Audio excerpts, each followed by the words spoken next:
We were talking on Tuesday about kind of rolling together just some of those field techniques we've been talking about. So capturing lot counts and stuff like that, and how you hook that regression count to try to get an understanding of what's the total people at one time in the system. And so we've got a simple trail and road system here with one icon site and one turning movement or decision point, which way you go. So the access trail versus the major trail, either way. Okay. And by flowing people in from trailheads, you know the people at one time. You don't know the people per view shed until you get out there and either measure that manually, post it up at different spots along the trail, especially at trail junctions and stuff like that. To capture that stuff manually or with cameras. But in wilderness, we talked about how cameras not really as much of a thing. If a lower tech version like a meat computer of a human being posted up at the trail junction will do it. So we're almost all the way there to get that final crucial piece, the most important piece for wilderness management, the people per view shed, to get that sense of, is this actually solitude? Or do we have a whole bunch of people spread out on a landscape and it's all kind of fine? We have basically the tool of simulation modeling or direct on-site counting, which is expensive, slow, and risky for the person because you're sitting there in the woods and you have bears crossing your tracks and stuff like that. So the risk is not huge, but it is real. We needed to factor that in. So today in class, we're going to do a simple sort of paper simulation model.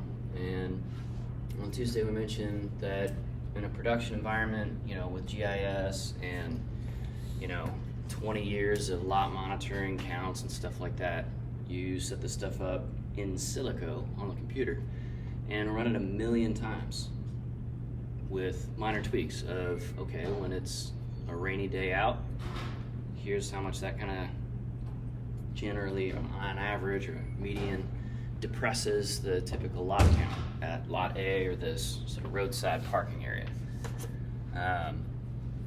And you just run a bunch of different times under varying conditions. You can crank up the weather swings under, climate forecasts. You can put in different policies like, what if we threw in another trail here to here? What do we think that would do?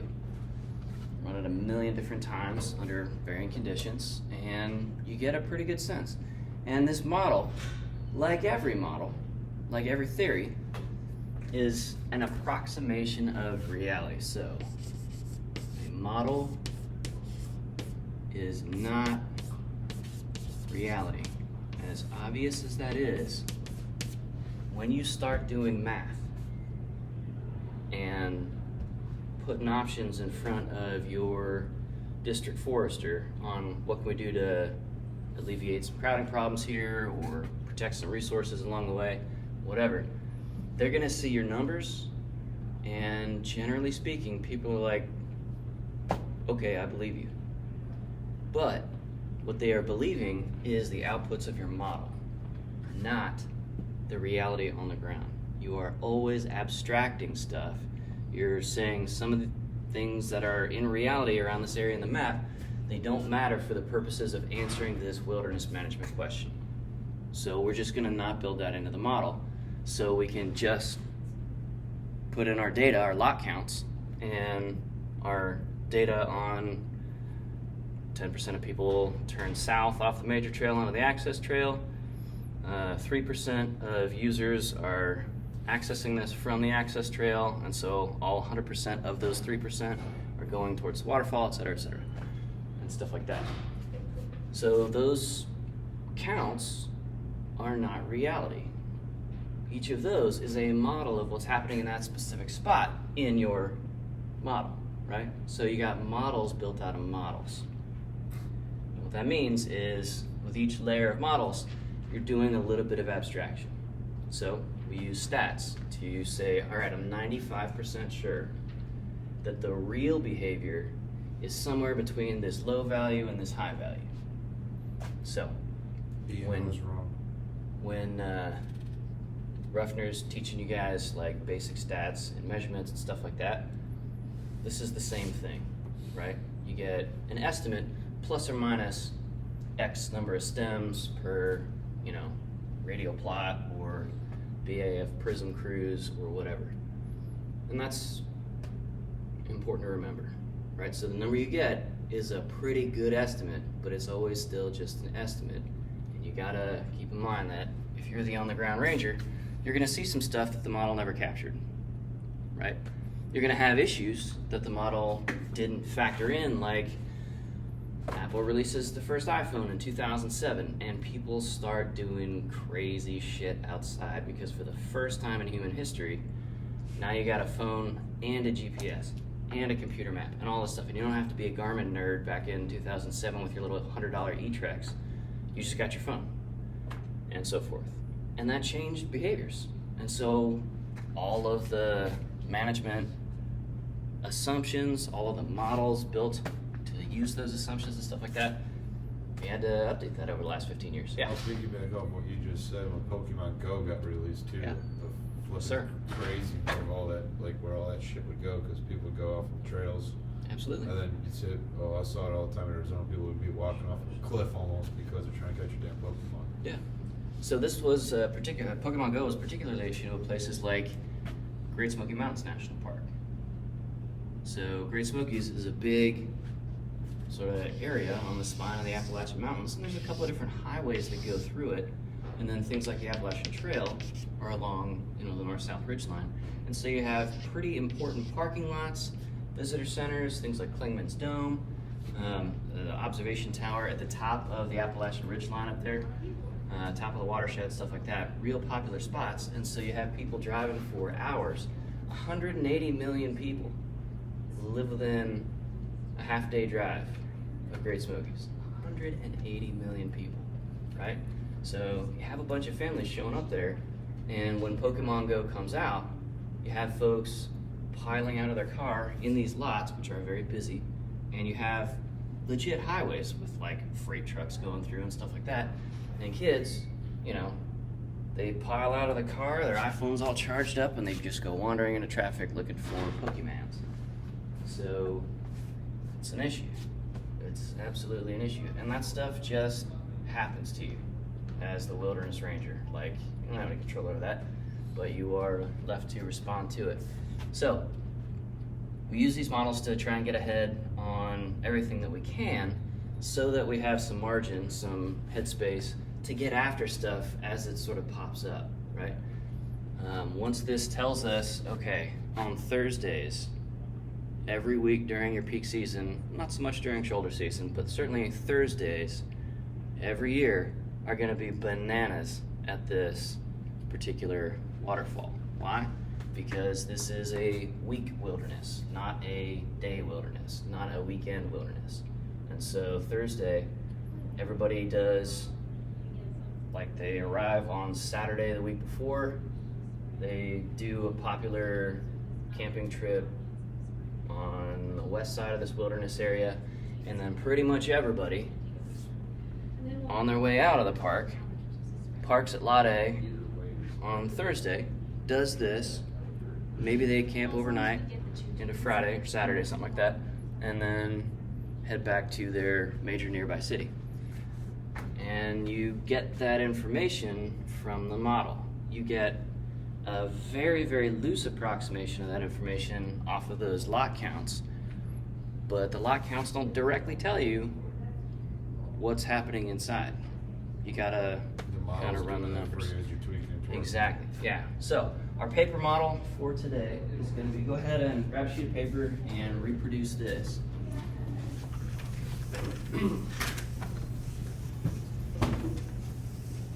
What we're gonna do is just go hour by hour. It's a very, very coarse estimate. We're gonna say, on average, groups travel X number of miles per hour on broken, rough terrain. We'll say this is a fairly difficult trail. It's only 5 miles round trip back to the lot.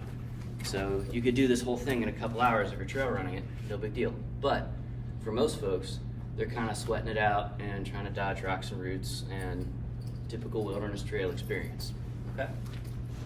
So, to keep it nice and simple, we'll just go hour by hour, and we're gonna have turning movements and the lot information, just like we would in real life. And that's it. And we'll see what happens, okay?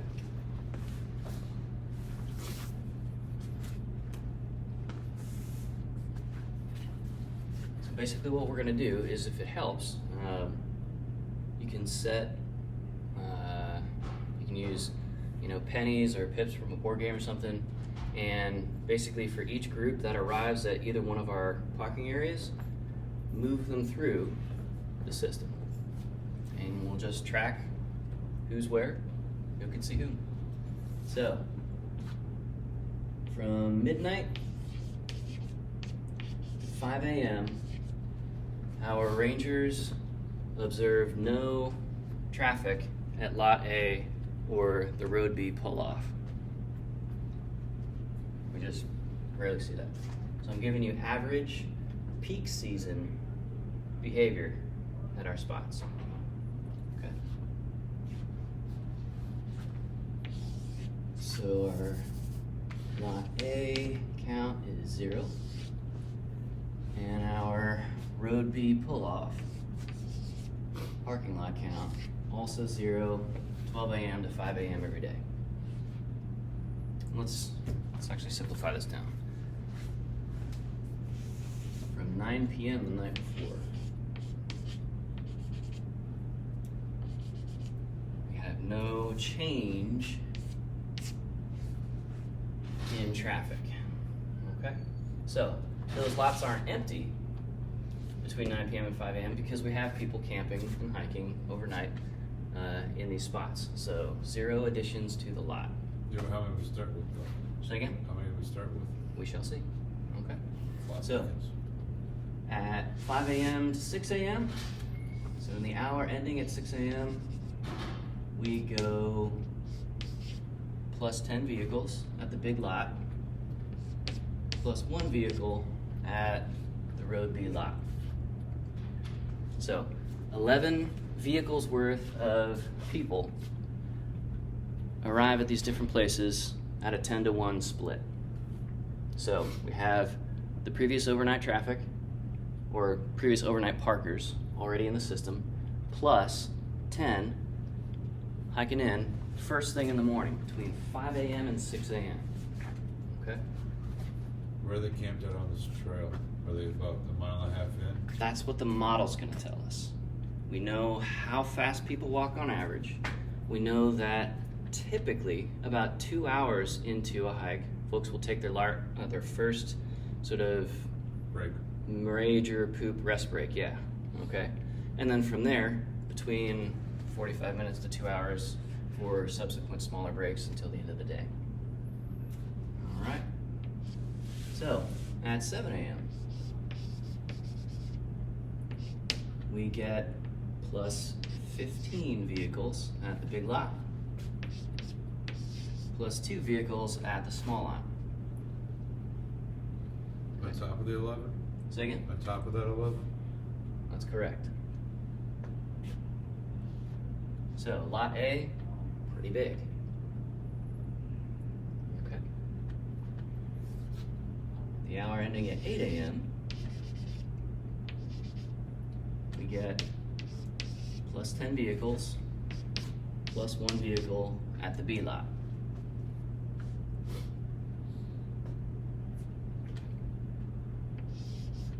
At 9 a.m., we get plus 5 vehicles at the big lot, plus 0 at the small.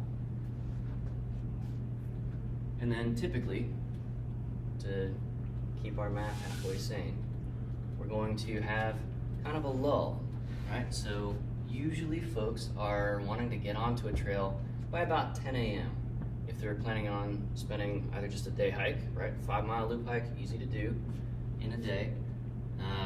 And especially if you are backpacking, you generally tend to start very early in the morning or kind of mid-afternoon to just try and get on the trail, throw down a tent, and then spend like full days beyond that. So at 10 a.m. to 3 p.m., plus 0. This is a simplification from reality, but we'll just kind of tame the numbers a little bit that way. Okay. So from 3 p.m. you're expecting our spike from our afternoon hikers to come in. Exactly. So from 3 to 9 we're going to expect what, like 15 to 20 more people. Uh-huh. Damn. Okay. But some of our day hikers Are leaving. are leaving, exactly. So we're gonna get a plus number and a minus number. And we'll net that out as, for the hour ending at 4 p.m., plus 5. Usually the afternoon peak is a lot smaller than the morning peak, for the obvious reason. We're generally active most during the day. Plus 5, plus 1. Okay?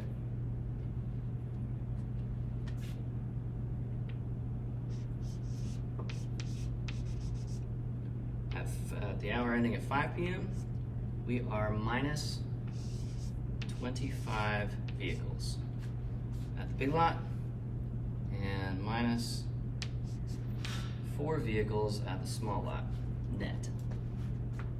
So we still have people showing up, but a lot of folks are heading out.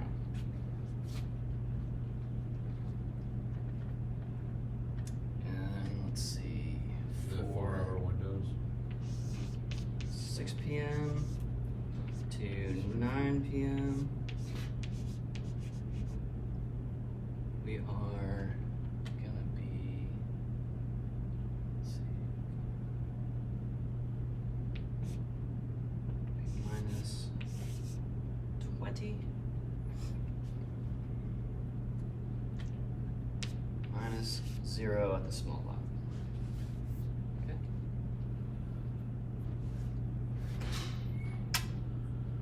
So this is averaged across all days, Sunday through Saturday. These numbers would be wildly different on a Sunday versus a Wednesday.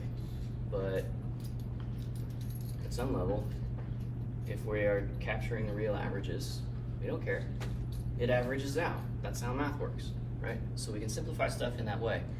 In the computer version, we're doing this down to typically the minute or second, based on much more detailed breakdowns or distributions of who's arriving, when, what kind of vehicle, all of that stuff. And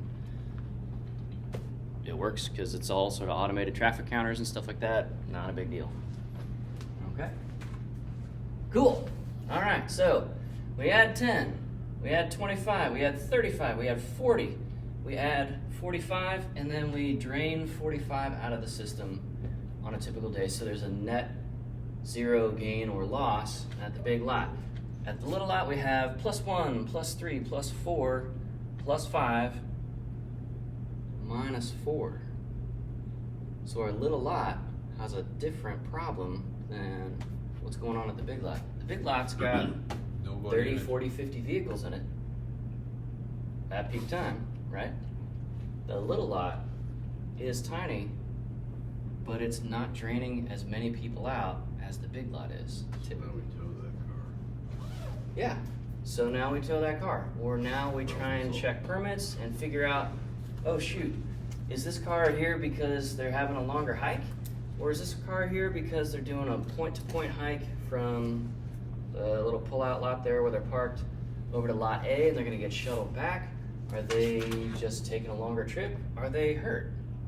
Right? Well- Any of those are valid options that would create this situation of, man, we got one car a day that's just hanging out a really long time. Maybe those are the guys who actually go in to go fishing. Maybe. We don't don't know you, yet. see, you never said what that pool is. We don't know if it's a watering hole. We don't know if it's a kind of like just a chill pool. We don't know what kind of pool it is. So Yeah. it could be bringing fisher people in too. Right. You know, a 5-mile hike in's nothing. The guys who want to go catch, catfish. All right, so we need a couple more pieces of information to actually run this model as a simulation. Because I don't mean to interrupt, but Yeah. go to the lot A, you're emptied out. You're at 0. But lot B, you only have 11, and that's what you started with overnight, actually. Or I mean, sorry, when you started from your 7 a.m. Well, your 5 a.m. to 7 a.m. You had 11 people basically in that lot. Oh, that's a 2, not a 12. My bad. My math's off now because I thought that was 2. Or I Hey, it's okay. Well, but still, what is road, like, so is road B like the night people who stay and sleep overnight, cause it's a shorter little trail, or are they both 5 miles in or out? So where your 5 miles is located, it could be either for either trail, so. Exactly, yeah. So for the simplified model, it's a 5 mile Lollipop Loop hike this way, and it's a 5 mile Lollipop Loop hike this way. Gotcha. Okay. So Is we'll it say straight this, shot, or is it just to keep terrain? it brain dead simple, this is Gotcha. also a 5 mile point to point hike. Okay. Okay. Sorry about that, I was just wondering. you're fine. How's the terrain though? Is the terrain easy? Is it paved? Is it rocky? It's wilderness, baby. Well, see, you, Hard rolling. okay, well, that makes a difference though on how people are gonna stay there. It does. So we'll get to the on-site details. Before we do that, we got to get through the turning movements, which are the one decision people have to make, really. Once they're inside the system, you know, if they're coming this way, do they turn south? Do they go west? Or they turn around and head back. They have Or they three turn options. around. Yeah, They have three exactly. options. Okay. So, for folks heading westward from the lot, we have 5% chance that a randomly selected group is gonna see this trail junction and turn back around. That's This a trail is break. harder than we thought, and this decision point makes us balk. B-A-L-K, that is, choose to quit and return to origin. Oh, it's not like in baseball, right? You said ball. I was joking, No, B-A-L-K. Yeah. Yeah. No, we're definitely bringing the balls in, yeah. So, all right, 5% return to the lot. No, are Similarly- they getting to the lollipop or are they before the lollipop? I'm just. Yeah, asking. which junctions? Yeah, which junction are they So going to? this is the only sort of real junction. Okay. Right? So that's- Here, there's a meaningful choice. Here, there's not really a meaningful choice Well, so then because the technically loop here takes would be you your the same either trailhead way. then, right? Say again? Technically, it'd be your trailhead to go this way for that, and there would be one trailhead and one trailhead here, so technically we have 3 trailheads, right? on No, this is a trail junction. Okay. A But trail that does not start at a trail junction. It only separates, joins or turns. Yeah. alright, sorry. These are actually like graduate level modeling questions that you're starting to get into. And that's good. So I'm trying to keep this model super simple. But in reality, when we set this thing up, we're programming in literally everything that you're asking about, right? So is this a trailhead or a junction? Is this a lot or a pullout? Those make real differences in the simulation, so you actually don't treat all that stuff the same. You program in all of those quirks and details, all of them. Yeah. Side note from the numbers we're about to do, what kind of program are they using? Are they just using a modified version of The Sims? So there's some purpose-built software like RB Sim, built by a Australian or Kiwi programmer named Bob Batami, and it basically, this is super nerdy and boring, but it runs a sort of programmed version of Microsoft Access, their database program. Each person, each group in this is essentially a line in a huge database table, and you're just updating their location, updating their time, updating how many other people would be visible from that spot, stuff like that. So, and counting up stuff like how many people have I seen cumulatively up to this point before I exit the system again. So, Sorry to ask like that, I was just curious because how that does make a difference, right? The programming, because as you stated in the beginning, it could be rainy, it could be snow, it could be whatever's, or there could be like a rabid wolf on the trail, but yeah. you know, there's things that Generally, we're not able to program in stuff like that. that's what I was about to But say, like we are doing an extremely detailed, like, person-by-person simulation, even down to within a single group, because some groups, especially bigger ones, will tend to go slower. disaggregate and go slower. Some of them will go slower. Some want to race on ahead. So we actually use not RBSim for that, but we use software that is used to design and build factories, manufacturing plants. And each trail, we use the code block for a conveyor belt. Because Oh. factories make widgets, and each group of people is a bunch of widgets assembled into a group widget. And you can break that apart. You can put them in multiple vehicles if that's a normal thing. You can have widgets arriving to the factory, the trailhead, from a tour bus, a outfitting and guiding company, a private vehicle, a park operated shuttle bus, right? So we have real clear information on that, and you're basically assembling people at the lot into a group widget, maybe splitting them up, simulating stuff like one person in the group gets a busted ankle, so part of the group goes back, part of the group stays with them, part of the group continues on to have a good time, whatever.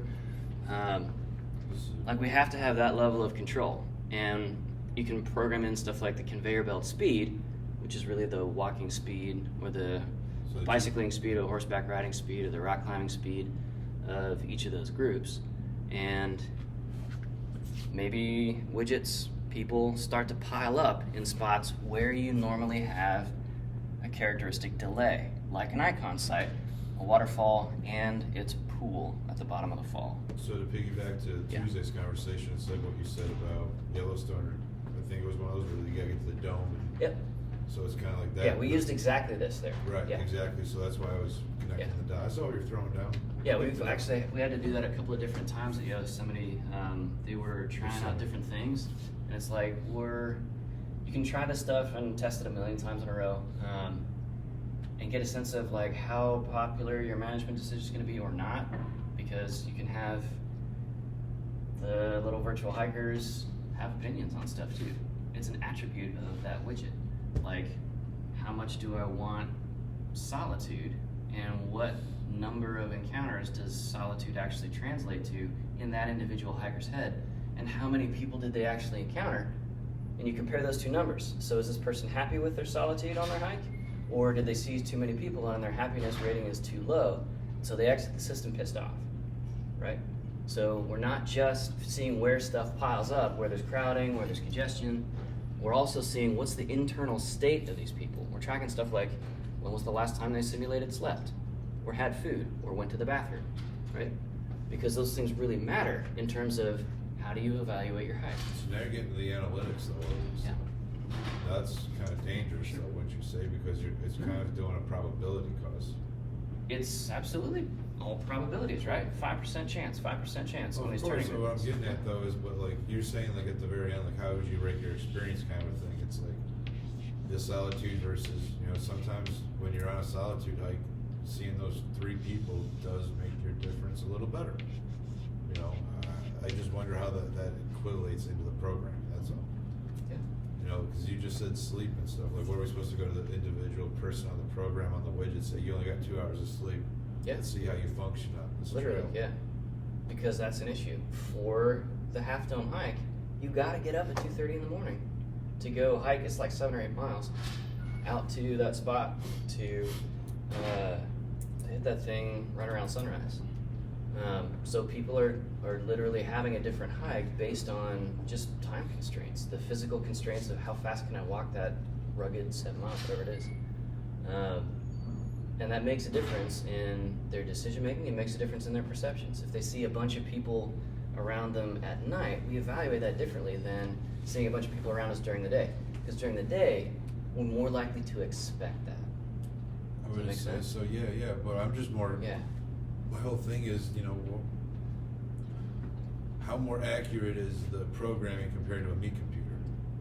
You got me stuck on that word. Yeah, no problem. Yeah. So the meat computer has very limited inputs. You have to sit there over the course of hours and days and weeks at that trail junction to figure out any of these numbers. The computer never sleeps, never gets tired, and never complains. Just needs updates. Yeah. Okay. And Well, I wasn't trying to argue that all, Parks. yeah, no problem. No, I yeah, was that's just, a valid question, Right, right? I'm bringing So up can all we the- trust the computer? Yeah. right. absolutely. What ifs or the how comes or why is this sort of like looking at that? That's all I was trying to get more of a grasp understanding of that. That's all. Yeah, so when we have a human observing this stuff, that's vulnerable in a couple of ways to problems. From your perspective as the manager, wilderness manager, trying to make decisions in an informed way and do this stuff. There's the truck factor of if Ranger Nash hits an elk at speed driving to collect this data after having collected it for 4 months that summer, he's dead, and we lose all of his knowledge, right? Rest in peace. Unless we are recording that stuff externally in a computer system, logging that data, all right? There's also the normal sort of cognitive biases of it, of if you or I or Nash or anybody is sitting there at that spot and we see a bunch of people like us, we're gonna evaluate those numbers differently than if we see a whole bunch of people that aren't at all like us. Okay, so we're Agreed. gonna report that back to the boss, the manager, district forester, whatever. We're and used to say, the yeah, computers man, unprejudiced, it's pretty yeah." busy at this spot, and you're gonna use negative descriptors like, you know, it might even be like low-key unconscious like race bias or something like that, or just like, yeah, man, it's a bunch of idiot rednecks just clown act all the way from one end of the trail to the other. Whereas if that wilderness ranger collecting that data came up as kind of a redneck, he's gonna be like, oh yeah, no, it's great, it's busy, but everybody's cool, right? So that influences the information that you, the manager's getting, and all of a sudden, you gotta got a do little 5, yeah. systematic bias, and it's, you know, everybody does this, right? It's unconscious. Everybody does this, and that's normal. So we should expect it, and we should work around it, work through it. Make sense? So by averaging out that stuff, by just using objective numbers instead of numbers plus impressions,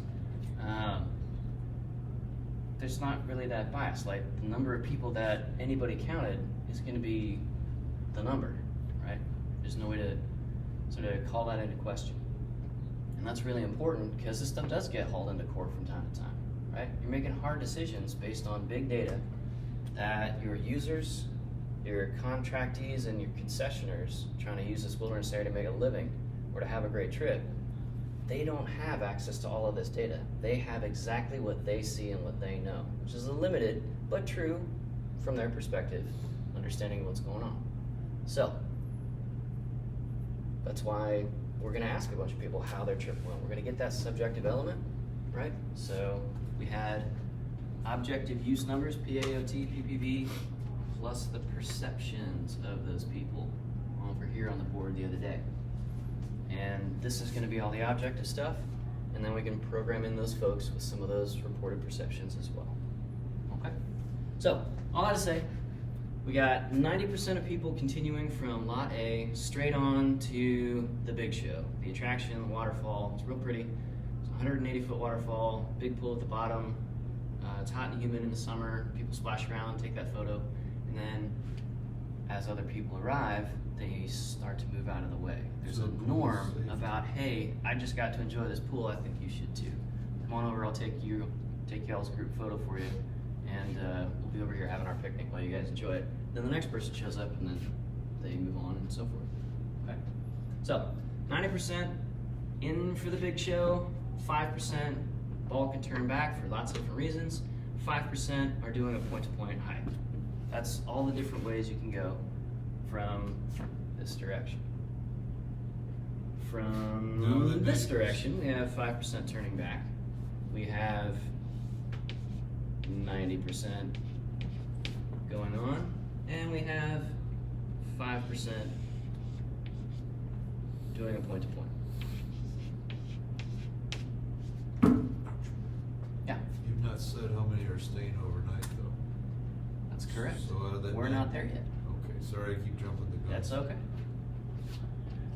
So in parentheses, we'll put this little loop here. The loop is relatively small and doesn't offer any meaningful choices, right? You just go one way or you go the other way, and they're functionally the same as far as distance, as far as things that you encounter along the way. So this is just mathematically or topologically just another straight segment. Okay? So this is what that looks like, and on the way back, there's nobody else coming in from anywhere, so it's just going to be an arrow going forward to Lot A or forward and south to pull out B. Okay? So this is going to be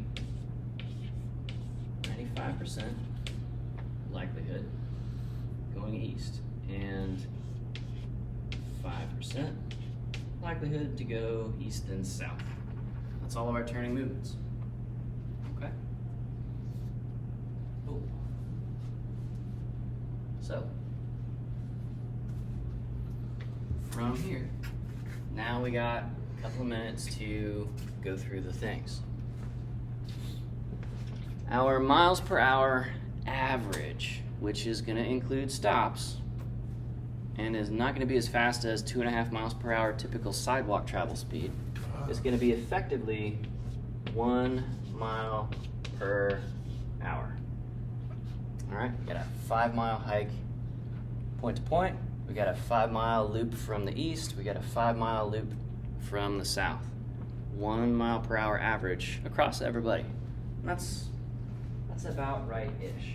Might be 1.5 miles for a relatively lightweight wilderness trail, but for a low standard primitive backcountry trail, So 1 it's mile not per hour clear. under load is good. So it's not cleared out trailers, branches, and debris kind of on the ground? Correct. Yeah, so the trail maintenance spec on this, or construction spec, would be something like 18-inch tread width, Okay. and the treadway is maybe 36 inches cleared back vegetation, so you just don't get a bunch of stuff hooking your gear. If this were an equestrian trail, for the purposes of this, it's not. It would be like a 5-foot extra cleared strip on each side, so you're not getting your stirrups hooked on like rubus species. So we You can have 10 to drive. 15-foot vertical clearance as well.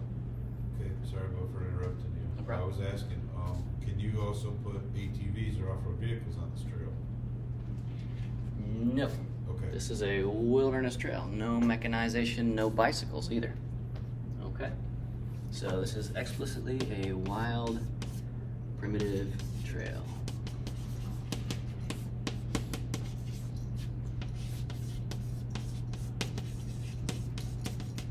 Construction and maintenance specification. Cool. Our dwell time at the waterfall Average. or around it is going to be another average. And this is in the factory running software. This is just a delay box. Widgets get dumped into the box, they sit there for that delay, and then they get moved out of that box. And you can specify it's on average 5 hours plus or minus 1 hour, and it's a Gaussian distribution, so 67% of the time it'll be up to 6-hour delay or as short as a 4-hour delay, and then like every once in a while you'll have somebody who's delaying their 12 hours for 10 seconds. But for us, just it costs everybody 5 hours. Okay? And you're saying they circle a pool, take the pictures, yada yada, go swimming, come back. They exit that lollipop area, but Yeah. So 5-hour dwell time. Okay. And since we're saying we're just using the average behaviors and stuff like that, if we simulate multiple days, we're going to get the exact same thing every day. All right. So one of your last questions to answer is, how many folks are just doing this thing in and out in a day? And how many, or what's the likelihood, the percent likelihood, irrespective of arrival time? This would be heavily front-loaded towards people arriving at the beginning of the day are more likely to be backpacking and camping. But you just don't know. We're going to simplify that out and say you just have a 25% chance of camping somewhere along this and then heading out the next day. It's a small trail network. This is not a 2-week-long backpacking trip. This is an overnight for some. Okay? Hour, 1 mile per hour, be a 15-hour trip, do all this in 1 day. With an average 5-hour dwell time. Yep. For the folks that actually go there, right? Not everybody is. We got 5% of people never making it there this way, 5% never making it that way, et cetera, et cetera. Right? and some who don't even go there, they just turn it to access So road. 10% only take 10 hours, and 90% take 15 hours. Something like that. You're Yeah. getting 15. 5 each way plus a 5-hour dwell time, so 5 hours.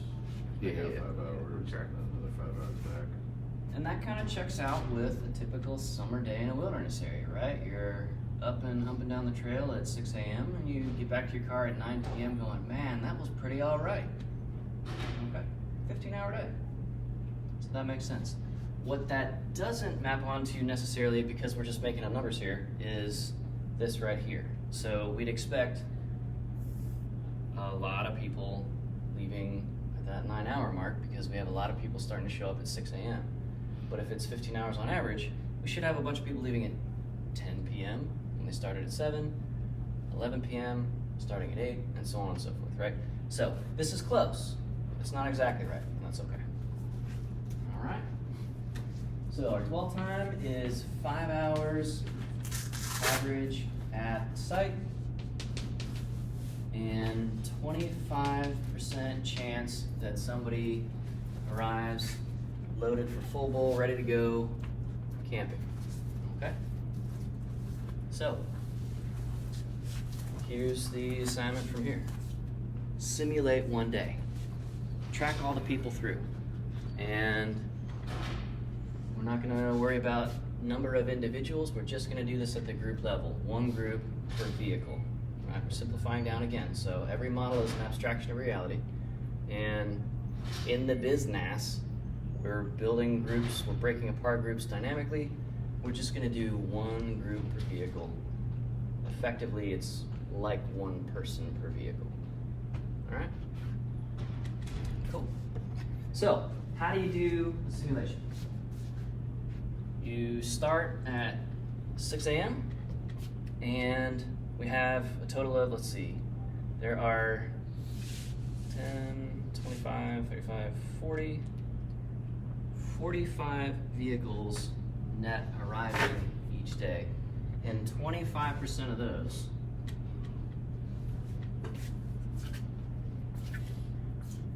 stayed overnight from yesterday's trip. Okay, so 45 groups entered yesterday, assuming that all these days are the same. 0.25. That's the number of groups that you start your day camping somewhere along this. Put them wherever you want. Okay? Maybe let's say there's a quarter-mile prohibition on camping at the waterfall so that not everybody dogpiles the waterfall with a bunch of tents. Okay? So anywhere but there. Just kind of randomly spread them out. We still using the same map? Say again? We still using the same map? Oh yeah. Okay. Yeah, it's just the previous day, right? No, Trail I'm hasn't just changed. making sure we still got the same Yeah, you're wires good. going through this. Okay. So pre-populate your map with, 11-ish. It's not exactly the decimal, but 11-ish groups just stippled on there, and then flow them out of the system. We're just gonna do a one-night overnight camping thing. And then for each of the new vehicles for the day that you're simulating, as they arrive for that hour, right? If we have, say, 5 of the 11 groups camped along here, at 6 a.m. they're gonna start hiking out. And so folks, we have 10 vehicles arriving at 6 a.m. They're gonna see the folks coming out, okay? So, get you a dice roller. There's a bunch of free ones online. You might have actual D20s. Next, we're looking at A you. 20-sided die does probabilities at 5% increments. So if you're looking for something that is a 5% chance, roll the dice, and if it's not a 20, or not a 1, whichever you choose, then that probability did not pop. It's whatever's left. Okay. So if you have 5% going this way, 5% going this way, and 90% going that way, this 5% is 1 on the die, this is 2 on the die, and this is 3 through 20. Makes sense. Or you can use Excel to generate random numbers or whatever, that's fine too. So that's kind of it. So it'll take a minute to compute this for one day, all right? This will help us appreciate those nerds who are jumping on the grenade of driving a desk, driving a computer, so we can be out there doing wilderness stuff. Sound good? We should. Because they're going to be equipping us with all the mission intelligence we need to do everything out in the field. All right? Give it a shot. It may be confusing and weird, but give it a shot. We'll get the after action report on Tuesday. Sound good? Sounds pleasant. All right, I'm around for questions if you have 'em. Otherwise, we'll see you then. Have a nice weekend, gentlemen. We should.